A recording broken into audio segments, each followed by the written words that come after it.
I'm really excited about this next session. It's going to be a little different. I've asked and invited my youngest brother, John. He reminds me, he's the favourite of the family because he's the baby. He is 10 years younger than I am. And John, I've just had the pleasure to watch John walk out a real God story and a real God adventure in, the most a very eclectic and creative way. And so I asked John if he would come, not to preach a message, but to share his testimony, which I think you're really going to find intriguing and insightful. And I love testimony. It brings great courage to me as I watch how the Father is walking with one of his sons. Any one of you could come up and share your testimony of how has God led and walked with you. And so I've been a cheerleader, I think, I would say, on the sidelines, and tried to be a great support for his journey. And so would you mind just welcoming John as he comes and shares with us? Thanks, buddy. Thank you. Thanks, buddy. Thanks. All right. Thank you. Thank you, Reverend David. All right. My name is John Balestri. I'm the favourite youngest brother of David Balestri.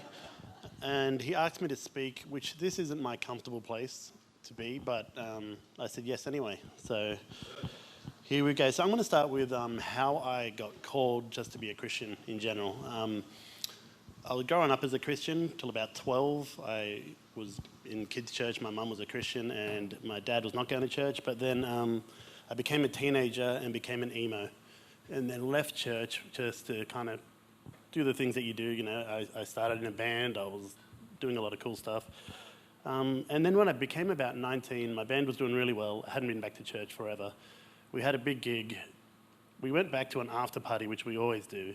And on the way home, I just felt off. I just felt like something doesn't feel right. And I got home, had a shower, I went to my room, went out to the party, and I just felt God like so loud say, "This is not for you.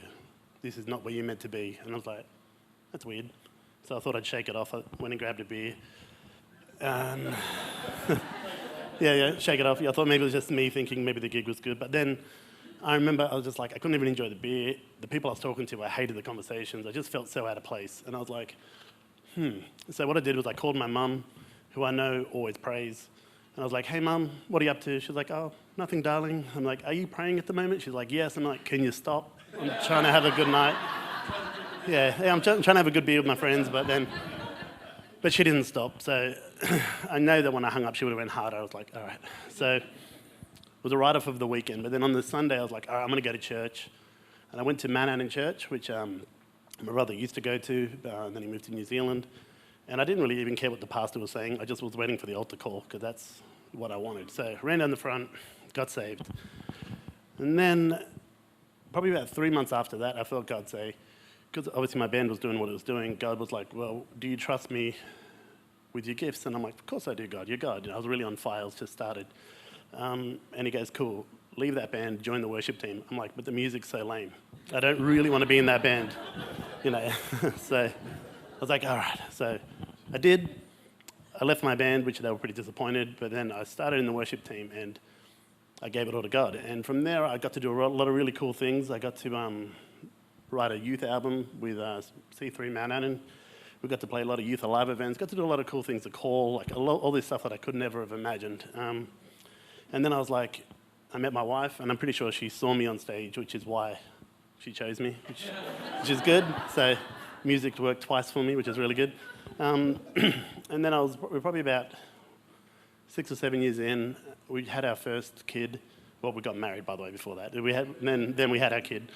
And then I said to God, I'm like, all right, God, what do you want to do with me? Because I'm like, my life's going really good in the music side with worship. I was loving every second of that. But vocationally, I was just working in Vodafone, doing all different things, working in corporate, and I just really wasn't getting anywhere. I wasn't feeling fulfilled. I wasn't being creative. So I said, God, what do you want to do with me? I thought he was going to say, become a worship pastor. I was like, sweet. But he said, tattoo. And I was like, sure. And then I prayed the next day, and there's the same thing, tattoo, and I'm like, that doesn't sound right to me. It didn't sound right to me. So I went to Mel and asked her about it, being my wife, and she's like, yeah, that sounds great. I feel good about it. And when she says that, that's normally good. So I was like, all right. The next step was I went to see my leaders in my church, and I spoke to them about it. I was expecting them to say no, and they're like, yeah, sounds good. I'm like, cool. But they obviously gave me good direction. Then we just go for it, go hang out with bikers. They were like, make sure you're under, have accountability with people, pray, obviously do all the things, don't compromise yourself. I'm like, cool. So then I called my brother David, who I was like, surely he'll tell me straight. And he's like, At first he was a bit like, I don't know how I feel about that. I'm like, all right, cool. And then he calls me the next day and goes, nah, John, you got to do it. I feel that God. I'm like, all right, I got to do this. So I went out and looking for a tattoo apprenticeship. And I obviously I didn't know much about the industry. I knew I've had tattoos before, but I didn't know much besides a lot of bikers, and that's it. So I was like, how do I get into the industry? I went out and looked at it, looked for the wage that an apprentice makes, because I have a daughter and I have a kid on the way, and I'm like, I need to make some money. And the wage was $0. I'm like, all right, can't do that. And I was like, yeah. Anyway, so then I was just like, all right, if you called me to do this, God, and I believe you have, I'm going to just push it. So I got a night job with my wife's father, and then I was just going out for apprenticeships. I didn't get one straight away. It took about 9 months. I went for quite a few interviews. I remember the one interview I went, which was close to home, which was at MacArthur Square. I thought, this has got to be it. It's close to home, easy to get to church, sweet. Every time I went for an interview, I did tell them that I'm not working Sundays because I'm a Christian, I go to church. And that was just one thing I was not going to change. So I went to this interview. It was cool, it looked all good, it seemed like it should be the right place, but I felt God when I got in the car after it say, you will work here one day, but not right now. I'm like, okay. And then I had one more interview that I got called up for, which was in Redfern at a place called Work of Skin. Now that place was interesting. I remember going up to it and I'm praying, I'm like, yeah, this is going to be cool. And I walk up to it and there's two massive skulls on the doors. I'm like, all right. And then I walked in and it felt like a bikies den. I was like, cool, this might not be it, but I'll go in for the interview. Went in for the interview. It's probably the only shop at the time that wasn't affiliated with any bikie studios in Sydney. I was like, cool. But the boss himself was quite a pagan. He was pretty pronounced. He was a really nice guy, but he was pretty dark. But then he was really great. Chris and Eve, they took me on. I was like, all right. So I worked for them. They taught me a lot of things to start with, and I learnt a lot in Redfern. It was a pretty interesting time in Redfern. David came and got a few of my earlier works, which I'm sorry about. Yeah. He's definitely got the history of my work, which is good. But yeah, that was a great time. I learnt a lot.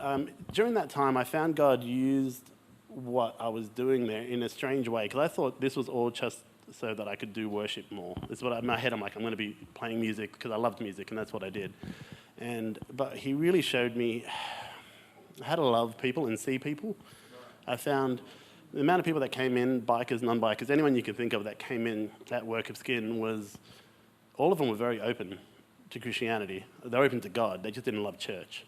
Not all of them. There was Christians that came in too, but it was just they had either some church hurt or they just were Christians in their own way. If you're a drug dealer and a Christian, it's like compromising, but they would do that, So, but I could talk to them in a one-on-one. I could hear them speak the way I could see them. So that was one thing that God really showed me. And then after that, my boss was leaving. He was going back to Scotland with his family, and I had finished my apprenticeship. It was about 3 years in here, and I ended up going to a place called Barrel Tattoos, in Barrel, Mittagong. That was an interesting time. We moved there. I thought this would be a great place. It's got a lot of artists, but it wasn't the greatest place. But God did show me a lot from that place, being there. I was there for 6 months, and my band was going really well. I had another band now that I was in. We got lightly signed with Sony, just like a temporary kind of signing, and they put us on a show called Stone Music Festival. And the headliners of that was Aerosmith and Van Halen, so we're pretty excited to be on the T-shirt. That was like, yes, And then what happened there was we went to the green room, which everyone was, but then my manager at the time was like, come to the VIP room, I've got someone for you to meet. And I went down to the VIP room, and there was this massive dude, big tattoos, and his wife, and he ended up being JT, who owns Bondi Inc. And we're just having a good conversation and hit it off for about 10 minutes. And his wife said, oh, I really like your energy. I reckon you'd do really well at Bondi. I'm like, oh, yeah, cool, maybe one day. So I went back up to the green room with my wife. And then the next day I got an email from Bondi saying, hey, I'd love for you guys to come in for an interview, come and see. I think you'd be a perfect fit. So I was like, all right, cool, Bondi it is. So I drove down to Bondi, and it was quite far from Barrel where we were living. And I said, God, if this is really where you want me, like, let me know. You know, I mean, I don't want to just walk into another place, because I felt like I did that with Barrel. And went to Bondi, met the owners again, had a good conversation, and I got to meet the team. And the first person I met there was a guy called Moses. And he's quite a funny dude, no tattoos whatsoever, and he's a really good tattooist. But at the time I walked up and said, hey mate, how you going? He goes, what apples? And he gave me a handshake. I was like, cool. And then I started working there. 2 weeks into it, Moses is like, oh, can you give us a lift home? I'm like, yeah, sure. Where do you live? He goes, I'm not sure. He just moved here from New Zealand, and being quite islander, I didn't know exactly where he lived. So he was like, all right. I said, is it this direction? He's like, yeah. So we're driving home. We're driving home in Sydney. We ended up in Tempe, and he lived in Punchbowl, which I found out later. We ended up in Tempe, and I'm like, are you hungry? We've been driving for a while. He's like, yeah, let's stop and eat. So we went and got some pies. And we were sitting down talking, and we hadn't had much chance to talk, because obviously it was all new. And he goes, I'm like, how are you liking Bondi? He's like, oh, yeah, it's okay. I'm not loving the idea that their name is Bondi Inc. 666 on their Instagram. I was like, it's a weird handle, but they're not devil worshippers. They just think they're cool because it's what you do in tattoo, apparently. And Moses is like, yeah, I don't like that, because back at home, my family, they're Christian. I'm like, oh, I'm a Christian too. And then we just connected. He was like, oh, really? Oh, cool. Well, if you're going to stay, I'll stay. I was like, all right, I guess I'm staying. So from that, it was pretty interesting. Me and Moses, we still work together today now, which is the next part of the story. But we ended up getting chosen to be on a TV show with Bondi, which was quite interesting. They loved his storyline because he had no tattoos, because his mum would have beat him up if he got a tattoo. And they liked the fact that I was a Christian, openly a Christian. And I never used Christianity as a branding for me. I didn't want to be like the Christian tattooist John Balestri. I was a tattooist who was a Christian. And people found that out just by being with me, not so much me just preaching at them, which I think spoke a bit louder than just being Christian tattooist, because everyone would ask me for crosses and ask me to prophesy while I tattoo, and I don't want to do that. So me and Moses, I remember on the TV show, it was quite an interesting experience. We found there were some moments, like, they always gave me the difficult clients because they thought, of course, John's going to be the one to be perfect for him. So they gave me the really intense clients. And I remember by the end of the show, the producers and that were just really impressed with the way that I loved everyone. I actually liked my clients. I didn't just be nice to them on TV and then when after that not nice to them. I'd respond to their emails. I'd even meet up with them for lunch and dinner sometimes. So, and I had a lot of broken clients there, which was kind of, it was a lot, but it was good to meet them and be able to be that little bit in their world. And I remember on the show, actually, there was our manager who was extremely zesty. He was the best way to say it, Josh. Openly gay guy, awesome dude. And they asked him about, how do you work with John? Is he all right? Is he a Christian? Do you guys clash? And he said something along the lines, I can't remember it word for word, but if Jesus was like John, then I like Jesus. And I'm like, that was big.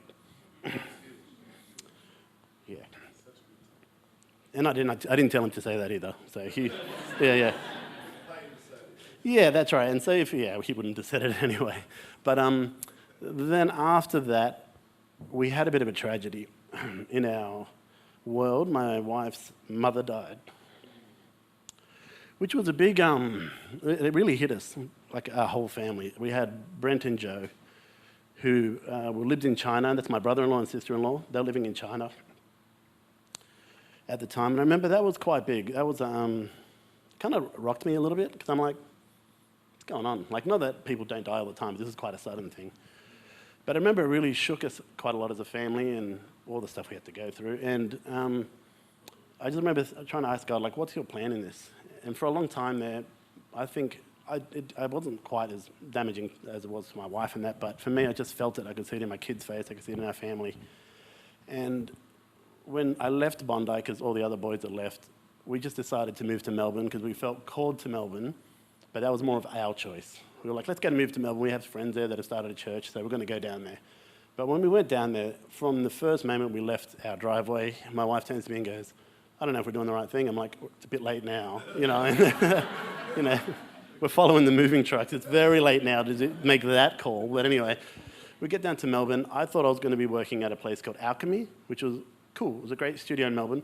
And when I get there, the boss tells me that, actually, I'm opening a new private studio. I want you there because you've got a name and you're good. It's called Heretic. I'm like, oh, Heretic. Okay, I don't really identify with that, but okay, I'll see what I can do with it. And then we walked into the studio, and I see it says Heretic on the wall, and then I look above it, and it's got a symbol. And I'm like, I don't know that symbol. Took a photo, researched it, and it ended up being the Devil's Cross. I'm like, okay, cool, this is going to be a fun day in the office. I'm not telling my mum about this, but, I was like, all right, cool. So, yes, we ended up going down. I was like, okay. And then when I first walked in there, normally when I walk into a studio, it's pretty easy to say hi to everyone. But people in Melbourne, their Melbourneites are a bit different. And because I'm from Sydney, I think it was a little bit weird. Their artists are a bit... And being on a TV show, they're like, oh, he might be cocky. He's from Sydney. He must be a douche. And I'm like, I'm not. I promise. And then it took about a month for him to warm up to me. But then what I realised was a lot of the guys that worked there had come from some pretty rough backgrounds. A lot of them were like in cults who had broken away from that, born into cults, which like abusive stuff that happened in their lives. But after about a month or two, I ended up having really good conversations. Like I could sit there with my boss who at first was like a bit standoffish with me, didn't like the idea I wasn't working Sundays. Then he ended up confiding in me quite a lot, asking me to pray for him, which I was like, cool, I can pray for you. And we had some amazing stories down there in Melbourne. But Melbourne was a very tough time because financially it was a bit slower in Melbourne.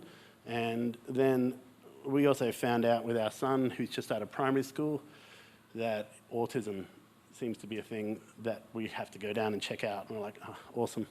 So that was quite a tough time for us, but everything in Melbourne seemed like a struggle. But then Moses would come down and fly down and just meet up and let's go out for dinner and encourage us. And one time when me and Mel were sitting there, we're like, oh, we don't know if we can do this anymore in Melbourne. We didn't know what we're going to do.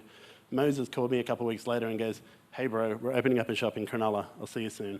I was like, all right, because I'm coming back to Sydney. And so we packed up everything. We were like, yes, God, you've got us out of this. Like a lot of prayer, a lot of, this time we actually prayed about it. We're going, let's go. So we were going back to Sydney and the moving truck's gone, got the kids in the car. We leave Melbourne and we're like, later, suckers. And then our car dies on the freeway. And we're like 9 hours from home and I'm like, oh. Yeah, it felt like that, and we're like, that's funny. And so then we parked the car, and then my sister decides to come pick us up 9 hours one way and drop us back, which we were like, awesome. Car was dead, which is whatever. But we got back to Sydney, and it felt like that was such a heavy time. We wanted to get back into church. It took us a while to find a church to go to, quite some time.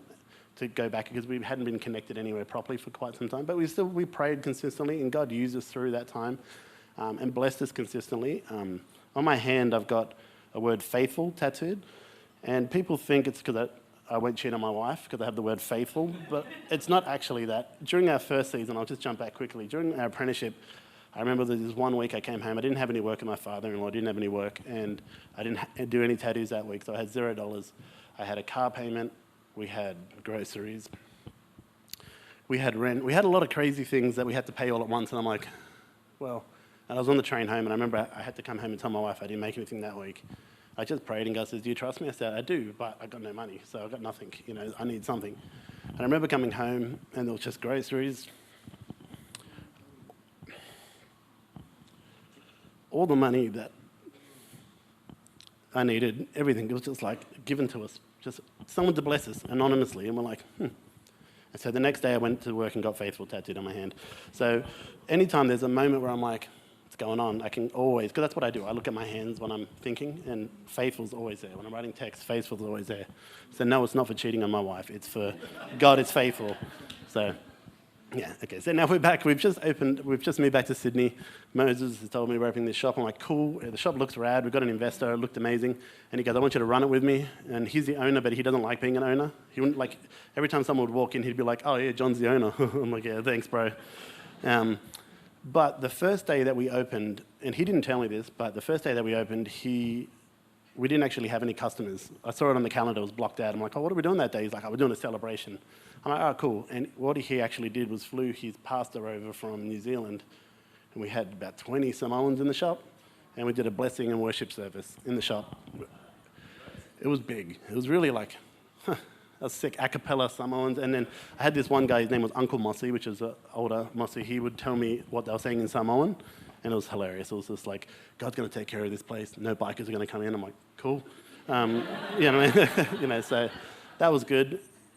And then from that day forward, from the day that we opened that shop, we were me and Moses, because we had worked in quite a few shops, when you work in a tattoo shop, a lot of the times the owners feel like they own the artist, where we were like, we want to empower the artist. So we were very deliberate on the culture, on how we could serve the people that worked with us.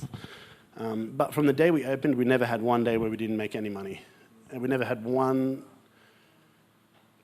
we had things come at us, but nothing terrible, and like it always worked its way out somehow supernaturally, so that was a big one for quite some. We've been doing that now for 10 years at Cronulla. We've been working there. And then COVID decided to hit, which was super fun for the tattoo industry. Yeah, that was a big one. It was like, okay, we're definitely not essential workers when I saw that. And I was like, yeah. So I just missed that, So I was praying to God. I'm like, so what do I do now, Lord? And he just said, this is what I felt the Lord say. He said, this is your year of yes. And I was like, year of yes? Yes, I'll stay home, is pretty much what I thought. Yeah. But then he genuinely said, year of yes. And I'm like, okay, cool. So I said, all right, year of yes. And so I started getting messages from people asking me to do commissions for portraits of their family members and stuff like that. So I was like, oh, cool. Yeah, I'll do that. I can do that. Yes, that's right. That's right. And then I saw NFTs come around, and it's digital artwork. I didn't know what it was, but I was like, yes, I'll try and do that. So I created an NFT. I wasn't trying to make money off it. I just wanted to see if I could do it. And I did it. I was like, yeah, cool. And I shared it on my Instagram. And then I got a phone call from a guy who we went to church with, and he said, hey, I own a crypto company. I want to make a collection of 10,000 NFTs. Can you help me? I was like, yes. And so I told my brother-in-law, who had moved back from China just before COVID, which was pretty lucky, but he moved back from China, and I said, he's coming with me. So he came with me. We both sat there. He told us what he wanted. We couldn't actually do it. Like, we didn't know how to do it, but we said yes. And we're like, yeah, we can do that. Yeah, we know how to use Blender. We don't know how to use Blender. And then we made in the 3 months, we made the 10,000 collection NFTs at a really high quality. And we were like, yeah, sick, we're going to make money, which we did make some money. They paid us for the initial, but then we're supposed to make money off the other end. And I'm like, this must be what God's talking about, the yes. Then the crypto market decided to disappear. And we're like, yes, that's nothing. So that died on us. But what I did learn from that is that me and my brother-in-law, who is a longer story there, but we have talked about business forever, but we realized that we could work really well together in the tech space. So then the industry opened up again for tattooists. I went back to work, busy as ever. I was covering up a lot of home tattoos that people did while they were in lockdown, which was great. It was really good. I did really good that, yeah. It was a bumpy year, let's just say that. That was my 100-fold year. So, and then, yeah, but because of the journey that obviously we'd been through, I've always been through business and stuff like that, but I've always been interested in it. But I really felt that we needed to start a business. So during that NFT time, me and my brother-in-law started a business called Neutro. That was just our company, we called it. And whatever happens from there in tech.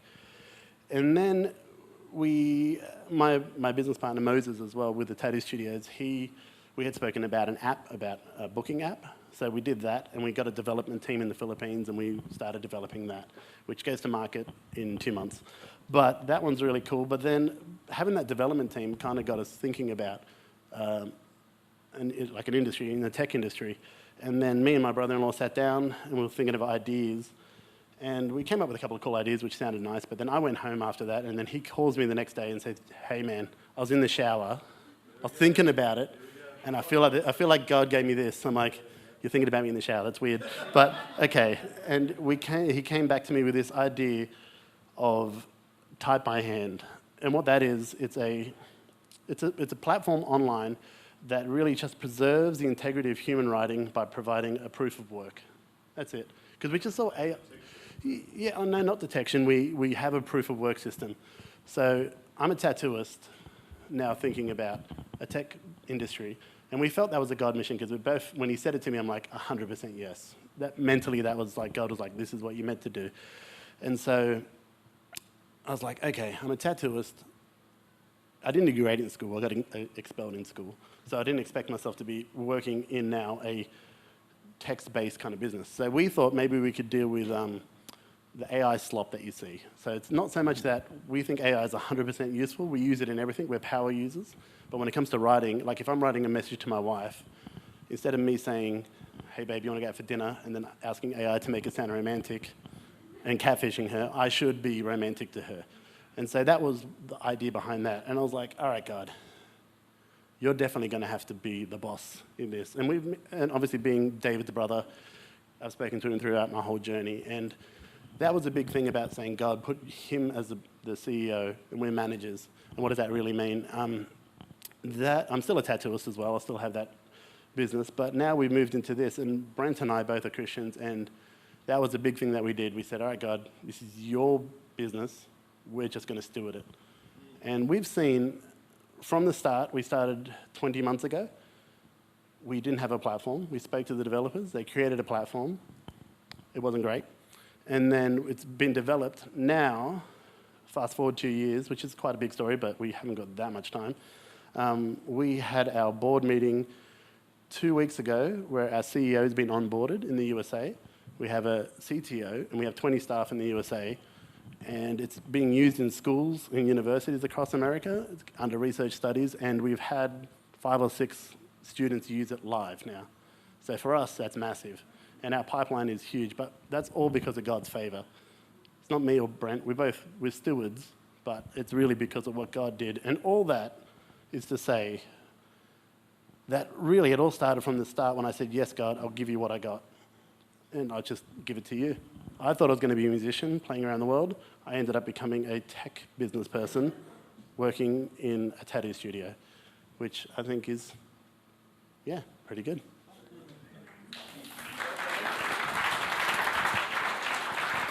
Good job, bud. Good job. Cool story, hey.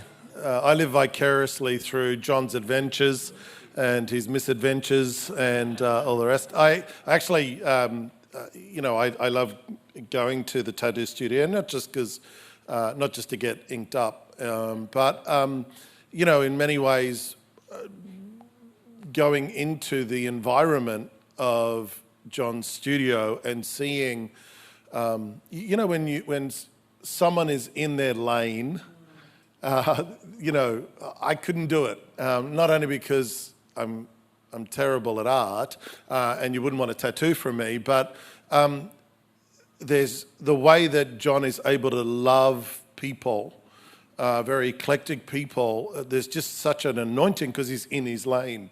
I see it all the time, when I go and I see Eli at the gym there with the MMA stuff, he's in his lane. And I see the Little Miracles guys with the childcare centre, they're in their lanes, and it's powerful when you're in your lane. But it's so inspiring, John. The power of testimony is amazing. I've told your story, butchered your story many times, so now I've got it straight. Now I've got the timeline straight. But I just thought that would be helpful and inspiring just to hear what was going on there. We probably got a couple of minutes, John. Maybe why don't you come back up for a sec? And I am going to have the delight tomorrow to interview both John and his wife Mel, who's also just a great artist, called dynamically into this lane. But I wonder if anybody's got any questions or a reflection or something that really helped you about John's story. We have got one question. What is an NFT? It's a non-fungible token. So it's a digital art that's pretty much cemented to the blockchain. So it's a crypto token that you would sell and it would be worth crypto, whatever you sell it as. Yeah. That's right. Yeah. That's right. So it's digital art that non-fungible means it can't be duplicated. There's a signature on it, so it's one of one. So that's for all the crypto tech buffs here. Go on. He's going to stitch me up. Yeah, he's going to stitch you up. Be gentle, Aaron. Go on, Aaron. Ask him hard. I'll be gentle. I know a little bit about your story. I'd love to hear about the team of 20 that you've got in the States and the miracle behind that. Yeah, okay, that's a pretty cool story. Like, Brent and I, we started this, we came up with the idea, and then Brent put it out on his LinkedIn saying, hey, I'm doing this type by hand. And one of his connections in China, which is a whole nother testimony story, if you want to invite someone next time, he's the guy.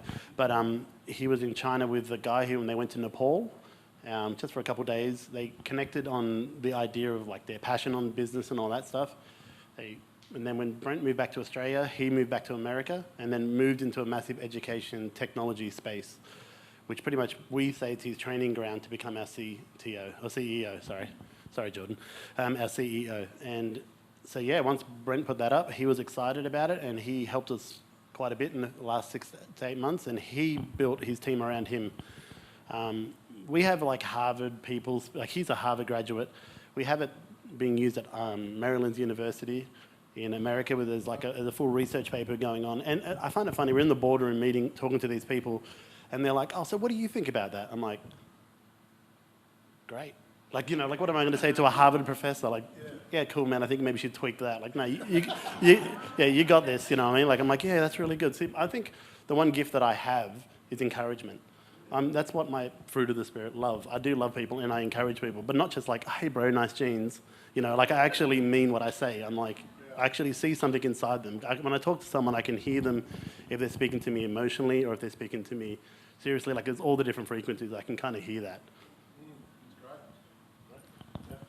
It's more just an encouragement and thank you. I think for me, hearing your story going into some dark places, like especially the heretic one, as Christians, we can sometimes go, well, no, I'm not going in there. But it's about going into the dark places or knowing where we're called and being obedient, even if it's into something that, you know, has the 666 and the cross thing. But so that's a good encouragement to